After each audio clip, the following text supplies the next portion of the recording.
हमारे पूज्य पिताजी महाराज कहते हैं, घर में अपने मनपसंद कमरे में मनपसंद बिस्तर पर एसी चला करके मनपसंद रजाई मनपसंद तकिया पे आदमी को नींद नहीं आती, और कथा में उमस हो रही है, अगल बगल वाले हल्ला कर रहे हैं, ऊपर से व्यास जी जोर जोर से कुछ सुना रहे हैं, हवा भी ढंग से नहीं लग रही और फिर भी नींद आ रही है। वाह, ये आपको पता है क्या है? ये ठाकुर जी की एक स्ट्रेटेजी है। सब कथा सुन लेंगे तो वैकुंठ में इतने कमरे थोड़े ही हैं। ठाकुर जी इसलिए बोले दो चारों को सुलाते रहो ताकि वैकुंठ की व्यवस्था में कहीं गड़बड़ी ना हो जाए। लेकिन हम तो ठाकुर जी को चैलेंज कर रहे हैं, कमरा बढ़ाओ, सबको लेके आएंगे। हे ठाकुर जी कमरे बढ़वाओ।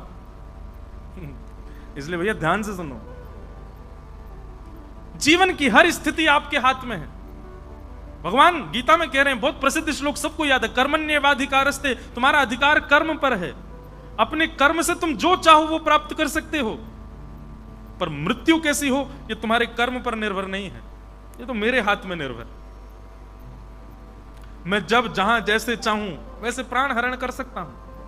कभी नासिक वाली कथा सुनिएगा ध्यान से, बहुत अच्छी कथा है, और उसमें दंडपाणी भगवान का रूप एक दिन हमने बताया, वो सुनिएगा, काल भगवान कैसे हैं। यही पंडरीनाथ भगवान जब दंडपाणी बन करके आते हैं तब इनका रूप कितना भयावह होता है। भागवत में वर्णन किया गया, कपिल विभूति संवाद में।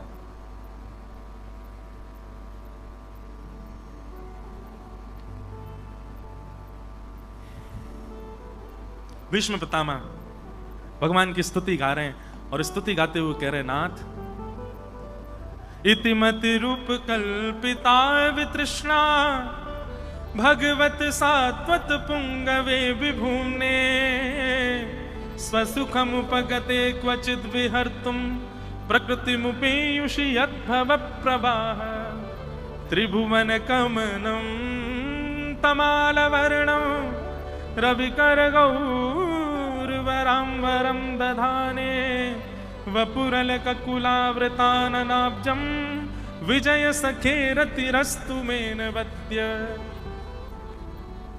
भीष्म पितामह कहते हैं,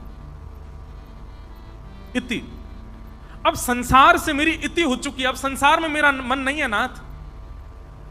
और मेरी मति कैसी हो गई है? बोले वितृष्णा, अब तृष्णा रहित हो चुकी है। तृष्णा किसको कहते हैं? इच्छा, कुछ खाने की इच्छा, पहनने की इच्छा, करने की इच्छा, इन सब इच्छाओं को ही तृष्णा कहते हैं। और याद रखिएगा, तृष्णा जब तक आपके चित्त में तब तक ठाकुर जी उसको स्वीकार नहीं कर सकते। इतनी सी भी तृष्णा है